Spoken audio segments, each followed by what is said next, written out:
Naranasan nyo na ba na bigla na lang tayong napautot at kahit anong pigil nyo, lumabas pa rin ang nakakagulat na tunog at amoy?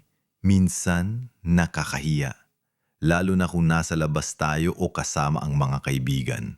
Para sa marami sa atin na nasa edad 60 pataas, ang pag-utot ay tila parte na ng araw-araw na buhay. Iba't ibang itsura, iba't ibang tunog, at syempre, iba't iba ang amoy. Ngunit paano kung ang simpleng pag-utot na ito ay may sinasabi pala sa atin tungkol sa ating kalusugan na hindi natin pinapansin? Ang totoo po, hindi lahat ng utot ay pare-pareho. May 5 klase ng utot na dapat nating bigyan ng pansin pagtuntong natin ng 60 pataas. Dahil ang mga ito ay posibleng babala ng mas seryosong kondisyon ng ating katawan na hindi lang simpleng naipit na hangin. Maaring ito ay senyales ng mga problema sa ating panunaw, sa ating bituka o iba pang bahagi na ating digestive system na nangangailangan ng agarang atensyon. Ang pag-unawa sa mga senyalis na ito ay mahalaga para mapanatili natin ang ating kalusugan at maiwasan ang mas malalang komplikasyon. Kaya't manatili po kayong nakatutok hanggang sa huli ng videong ito dahil mayroon akong ibabahagi na tiyak na ikagugulat ninyo at magpapabago sa inyong panunaw sa simpleng pag-utot. Ngayon, simulan na natin ang pagtuklas sa mga utot na ito na dapat nating seryosohin. Una sa lahat, pag-usapan natin ang pag-utot na parang may namatay na daga sa loob ng tiyan ninyo. O kaya naman, amoy bulok na itlog na hindi na maipinta ang baho. Alam ko, hindi ito ang pinakamasarap na pag-uusapan. Pero kailangan nating maging prangka para sa ikabubuti ng ating kalusugan. Karaniwan naman na amoy utot ang utot. Pero kung ang amoy na ito ay sobra-sobra na at tila nakakasulasok na kahit ikaw mismo ay nandidiri, kailangan nating maging alerto. Hindi ito normal na amoy ng utot at maaring may mas malalim na dahilan. Ang ganitong klase ng utot ay madalas na may mataas na konsentrasyon ng sulfur na gawa ng mga bakterya sa ating bituka habang tinutunaw ang pagkain. Pero kung ang amoy ay parang nagkulong ka ng itlog sa loob ng 1 linggo o amoy labi ng hayop na naiwan sa araw, dapat na itong bigyan ng seryosong pansin. Anong nga bang ibig sabihin nito?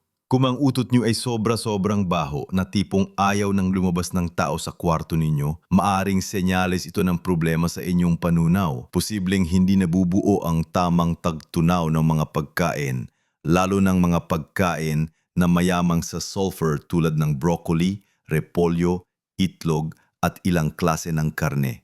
Pero hindi lang ito tungkol sa kinain ninyo.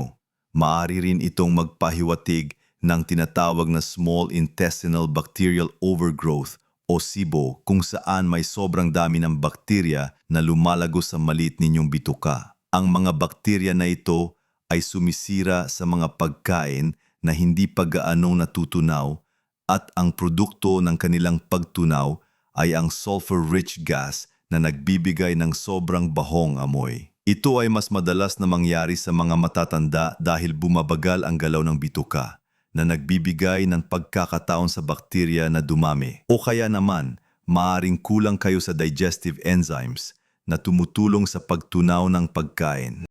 Kung hindi natutunaw na maayos ang pagkain, mas maraming natitira para sa bakterya na gawing gas at ang gas na ito ay malapot at mabaho. Ang dapat nating gawin kapag nakakaranas tayo ng ganitong utot ay tingnan ang ating kinakain. Subukan bawasan muna ang mga pagkain mataas sa sulfur. Imbes na puro karne, dagdagan ng gulay at prutas. Siguraduhin ding umiinom ng sapat na tubig araw-araw. Mga 8 hanggang 10 baso, lalo na kung mahilig kayong uminom ng kape o tsaa na nakaka-dehydrate. Ang tamang hydration ay nakakatulong sa maayos na paggalaw ng bituka at pagtunaw ng pagkain. Subukan ding magdagdag ng probiotics sa inyong dieta na makukuha sa mga fermented food tulad ng yogurt o kimchi. Makakatulong ito sa pagbalanse ng good at bad bacteria sa inyong bituka. Kung patuloy pa rin ang sobrang baho ng utot, lalo na kung may kasamang pananakit ng tiyan, pagbabago sa dumi o hindi maipaliwanag na pagbaba ng timbang, huwag nang magpatumpik-tumpik pa at kumonsulta na agad sa doktor. Maaaring kailangan ninyo ng masusing pagsusuri upang malaman kung may SIBO nga kayo o iba pang problema sa panunaw. Pangalawa sa mga dapat nating bigyang pansin ay ang utot na sobra-sobra ang dami at palaging lumalabas. Halos parang walang katapusan. Hindi lang ito nakakahiya, pero nakakapagod din dahil parang buong araw kayo nagpipigil. Dito sa Pilipinas, sanay tayo sa mga pagkain masasarap at minsan madali tayong kumain. Pero minsan, hindi natin napapansin na ang bilis pala nating lumamon. Kapag mabilis tayong kumain, madalas ay nakakalong din tayo ng sobrang hamin. Ito ang isa sa pinakamadalas na dahilan ng sobrang dami ng utot. Bukod dito, ang pag-inom ng soft drinks o carbonated drinks, ang pagsasalita habang kumakain o maging ang pagmuya ng bubble gum ay nakakapagpapasok ng mas maraming hamin sa ating sistema. Ang hangin na ito ay kailangan lumabas, kaya't ang resulta ay ang sunod-sunod na pagutot. Pero hindi lang yan. Kung napapansin ninyo na palagi kayong inuutot kahit anong gawin ninyo, kahit hindi naman kayo nakalulon ng hangin, maaring may koneksyon ito sa inyong kinakain. Alam naman natin na ang mga Filipino ay mahilig sa tinapay, kanin at iba't ibang klase ng merienda. Kung kayo ay may food intolerances tulad ng lactose intolerance kung saan hindi ninyo matunaw ang asukal sa gatas o gluten sensitivity, maaring ang mga pagkaing ito ang nagdudulot ng sobrang dami ng gas. Kapag hindi natutunaw ng maayos ang lactose o gluten, dumadaan ito sa colon at doon ay dine-decompose ng bakterya na nagiging sanhi ng sobrang dami ng gas. Ang IBS o Irritable Bowel Syndrome ay isa ring posibleng dahilan. Ang IBS ay isang kondisyon na nakakaapekto sa malaking bituka at kadalasang nagdudulot ng pananakit ng tiyan, pamamanas at pagbabago sa pagdumi kasama na ang sobrang dami ng gas. Sa Pilipinas, maraming may lactose intolerance. Kaya kung mahilig kayo sa gatas o produktong gatas, subukan ninyong bawasan muna ito at obserbahan kung may pagbabago. Ang magagawa niyo para dito ay maging mas maingat sa pagkain. Kumain ng dahan-dahan at nguyain ang bawat subo ng mas matagal. Iwasan ang mga soft drinks at chewing gum. Subukan ding magtala ng mga kinakain ninyo at kung kailan kayo nakakaranas ng sobrang utot. Sa ganitong paraan, matutukoy ninyo kung may partikular na pagkain na nagtitrigger ng inyong labis na paggagas. Kung matindi ang hinala ninyo sa lactose intolerance, subukang palitan ang gatas ng lactose-free na gatas o ibang alternatibo tulad ng almond milk o oat milk. Mahalaga rin ang pag-manage ng stress dahil ang stress ay malaki ang epekto sa ating digestive system. Mag-ehersisyo ng regular, mag-meditate o gumawa ng mga bagay na nakakapagparelax sa inyo. Kung sa kabila ng lahat ng ito ay patuloy pa rin ang labis na paggagas ninyo at kung may kasama na itong matinding sakit ng tiyan o pagbabago sa pagdumi, kumonsulta na agad sa doktor. Maaring kailangan ninyong masusing pagsusuri upang malaman kung may IBS nga kayo o iba pang kondisyon na nagdudulot ng labis na gas. Ngayon, naunawa na natin ang dalawang klase ng utot na maaring maging babala sa ating kalusugan. Ang sobrang baho at ang sobra-sobrang dami. Lumipat naman tayo sa susunod na klase na mas seryoso pa at hindi dapat ipagsawalang bahala. Ito ang utot na may kasamang dugo sa dumi o hindi may paliwanag na pagbaba ng timbang. Alam kong nakakabahala ito at hindi ito ang typical na utot na pinagtatawanan natin. Kapag nakakita ka ng kahit kaunting dugo sa iyong dumi, maging maliwanag o madilim man, at kung ito ay sinamahan ng pagutot na hindi mo naman nararanasan dati, maging alerto ka. Ang pagbaba ng timbang na hindi mo naman sinasadya, lalo na kung wala ka namang ginagawang pagbabago sa diet o lifestyle, ay isa ring malaking babala. Ito ay hindi lamang simpleng problema sa panunaw, kundi maaring senyales ng mas malubhang karamdaman.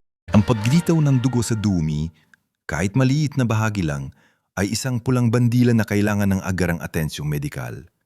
Maaari itong sani ng hemorrhoids o almoranas na karaniwan sa mga matatanda, pero maaari rin ito magpahiwatig ng mga mas seryosong kondisyon tulad ng polyps sa colon, inflammatory bowel disease IBD tulad ng Crohn's disease o ulcerative colitis, diverticulitis o sa pinakamalala, colorectal cancer. Ang gas mismo ay hindi ang direktang dahilan ng pagdurugo, ngunit kung ang gas ay nagiging mas madalas o kakaiba habang may pagdurugo, ibig sabihin ay may nangyayari sa loob ng inyong bituka na dapat imbestigahan. Ang hindi maipaliwanag na pagbaba ng timbang na kung saan ikaw ay pumapayat ng hindi mo naman sinasadya at walang pagbabago sa pagkain o ehersisyo ay isa ring seryosong senyales. Kapag ang katawan ay nagkakaroon ng malubhang sakit, madalas ay bumababa ang timbang dahil hindi maayos na nasisipsip ang nutrients o dahil sa epekto ng sakit sa metabolismo. Ang dalawang sintomas na ito na magkasama, lalo na kung may kasamang pagbabago sa bowel habits at gas, ay hindi dapat ipagpaliban. Ang tanging aksyon na dapat gawin dito ay ang kumonsulta agad sa inyong doktor. Huwag itong ipagsawalang bahala, huwag itong subukang gamutin ng sarili at huwag magpanik. Ang mahalaga ay ang agarang pagpapatingin sa eksperto. Sasabihan kayo ng doktor kung anong mga pagsusuri ang kailangan ninyong gawin tulad ng stool test, blood test o colonoscopy. Ang colonoscopy ay isang napakahalagang procedure lalo na para sa mga nasa edad 50 pataas dahil nakakatulong ito sa maagang pagtukoy at pag-alis ng polyps bago pa man ito maging cancer. Maraming Pilipino ang takot magpa-colonoscopy. Pero ang maagang pagtukoy ay susi sa matagumpay na paggamot. Tandaan, mas mabuti nang malaman agad ang problema at gamutin ito kaysa maghintay na lumala at maging critical. Ang inyong doktor ang pinakamainam na mapagkukunan ng impormasyon at gabay sa ganitong mga sitwasyon. Pang-apat sa listahan ay ang utot na may kasamang pagbabago sa dumi, tulad ng biglang pagiging constipated at pagkatapos ay diarrhea, na paulit-ulit na nangyayari at laging may kaakibat na paggagas. Hindi ito ang typical na panandaliang pagtataya dahil sa bad stomach o pagtitibi dahil sa kulang sa fiber. Ito ay isang pattern na nagsasabi sa atin na hindi normal ang paggalaw ng ating bituka. Maraming matatandang nakakaranas ng ganitong pagbabago sa pagdumi at madalas ay iniisip lang nilang normal ito dahil sa edad. Ngunit ang pagiging pabago-bago ng dumi na sinasabayan ng utot ay maaring maging senyales ng mas malalim na issue sa inyong digestive system. Ang dumi ay dapat na regular at may normal na consistency. Ang palaging paglipat-lipat sa pagitan ng pagiging matigas at pagiging malambot kasama ang sobrang gas ay nagpapahiwatig na may isyung pinagdadaanan ang inyong tiyan. Ano ang ibig sabihin nito? Tulad ng nabanggit ko kanina, maaring ito ay senyales din ng Irritable Bowel Syndrome o IBS. Ang IBS ay kadalasang nadudulot ng pananakit ng tiyan, bloating at pagbabago sa pagdumi na naglilipat-lipat sa constipation at diarrhea. Maaari din itong dulot ng imbalance sa gut bacteria kung saan may sobrang dami ng masamang bakterya at hindi sapat ang mabuting bakterya. Mayroon ding mga medical na kondisyon tulad ng diverticulitis na kung saan nagkakaroon ng maliliit na bulsa sa lining ng colon na maaring mamaga o maimpeksyon na nagdudulot din ng pagbabago sa dumi at gas. Ang ilang mga autoimmune disorder tulad ng celiac disease na kung saan hindi matunaw ng katawan ang gluten ay maaari ring magdulot ng ganitong mga sintomas. Sa mga matatanda, ang pagbagal ng metabolismo at pagbaba ng physical activity ay nakakaapekto rin sa regularity ng dumi, pero ang pagbabago-bago nito na may kasamang labis na utot ay dapat pa ring imbestigahan. Ano ang dapat nating gawin? Una, tiyakin na sapat ang inyong inom ng tubig at may sapat na fiber sa inyong dieta. Ang fiber ay nakakatulong sa pagpapanatili ng regular na pagdumi, pero dahan-dahan sa pagdagdag nito para hindi magdulot ng mas maraming gas. Ang mga prutas tulad ng papaya at saging at mga gulay tulad ng okra at kalabasa ay magandang sources ng fiber. Subukan din ang mga fermented foods na may probiotics. Mahalaga rin ang regular na ehersisyo, kahit simpleng paglalakad lang ng 30 minuto araw-araw dahil nakakatulong ito sa paggalaw ng bituka. Ang pag-manage ng stress ay isa ring mahalagang bahagi ng paggaling dahil ang utak at bituka ay may malalim na koneksyon. Kung sa kabila ng mga pagbabagong ito ay patuloy pa rin ang pagbabago-bago ng inyong dumi at ang labis na gas, kumonsulta na agad sa doktor. Maaring kailangan ninyo ng masusing pagsusuri upang malaman kung may IBS na kayo o iba pang medikal na kondisyon na nagdudulot ng problema. Huwag nating ipadpaliban ng pagpapatingin dahil ang maagang pagtuklas ay malaking tulong sa paggamot.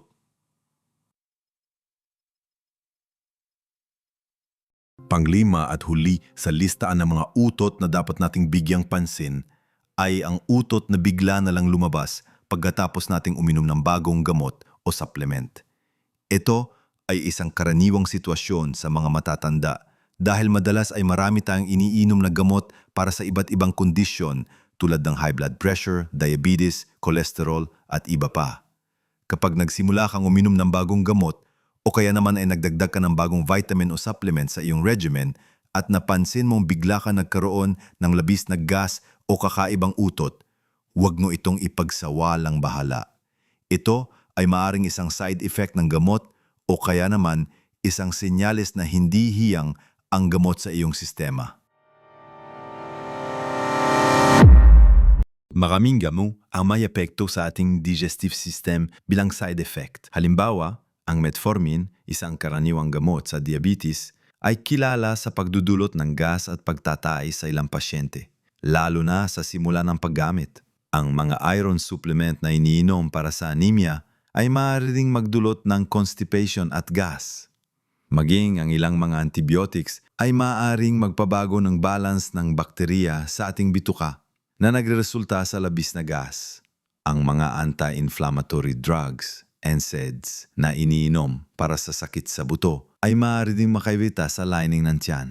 Kung ang bagong gamot o supplement ay nagdulot ng pagbabago sa inyong paggagas, mahalagang huwag kayong matakot magtanong sa inyong doktor o parmasyutiko.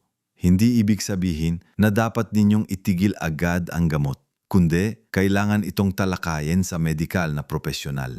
Ang pinakamahalagang habang na dapat gawin ay ang makipag-usap sa inyong doktor o parmasyutiko.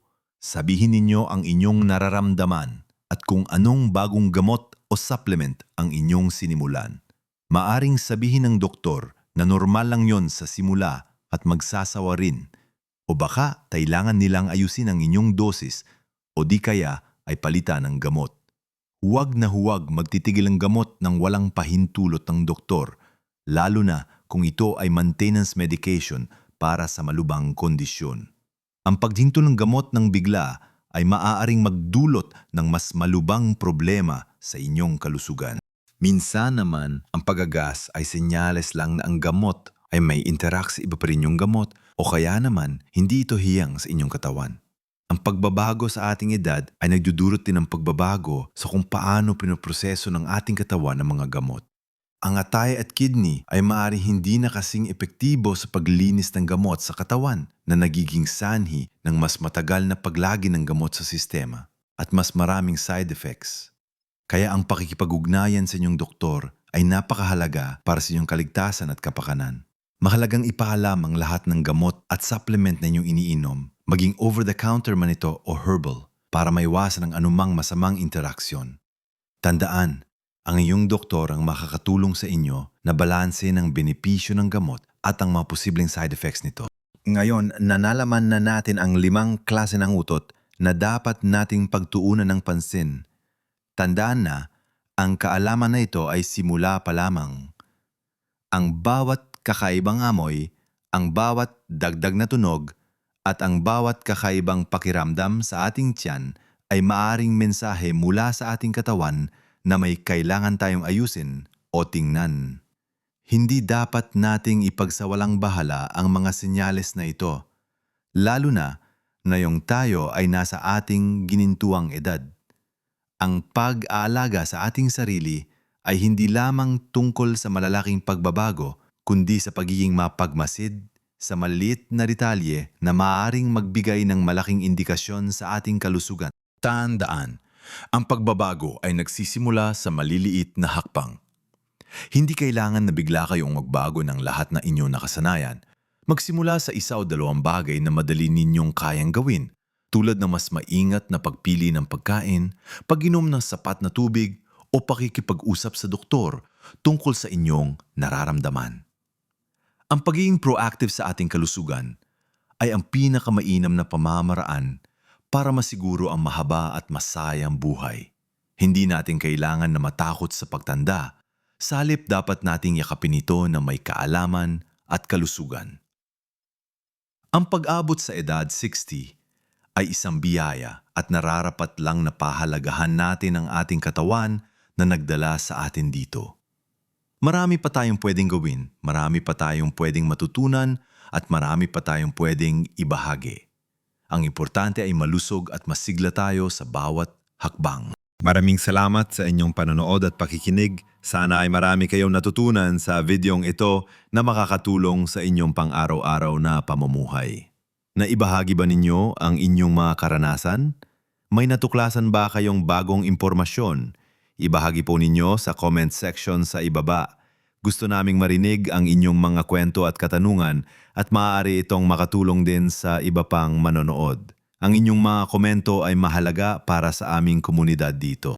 Kung nakita ninyong mahalaga at nakakatulong ang videong ito, pakipindot naman po ang like button. Nakakatulong po yan para mas marami pang makakita ng aming content at mas marami pa tayong matulungan. At para sa mas marami pang makabuluhang impormasyon at gabay para sa ating kalusugan, lalo na sa ating golden years, huwag kalimutang mag-subscribe sa aming channel at i-click ang notification bell para lagi kayong updated sa aming mga bagong video na siguradong makakatulong sa inyo.